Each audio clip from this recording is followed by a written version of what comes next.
श्रीमंत योगी अखंड हिंदुस्थानचा आराध्य दैवत छत्रपती श्री शिवाजी महाराज या छत्रपती शिवाजी महाराजांनी मी स्वतः बोलतोय स्वतः काय यावं लागते याचं विवेचन या चिमुरड्या मुलीने दिले. सर्वांनी एकदा जोरदार टाळ्या वाजवायच्या. या चिमुरडीचं कौतुक करूयात. या सूर्यकांत दादा बाकी सर्व मान्यवर मंडळी या लवकर.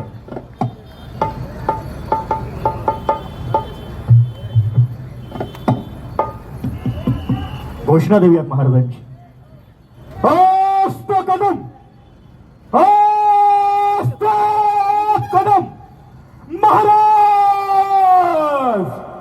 गणपती गजाश्वपती भूपती प्रजापती सुवर्ण रक्त श्रीपती अष्टावधान जागृत अष्टप्रधान वेष्टित न्यायालंकार मंडित शस्त्रास्त्र शास्त्र पारंगत राजनीती धुरंधर प्रौढ प्रताप पुरंदर क्षत्रिय कुलावतंस सिंहासनाधीश्वर राजाधिराज योगिराज श्रीमंत श्री श्री श्री छत्रपती शिवाजी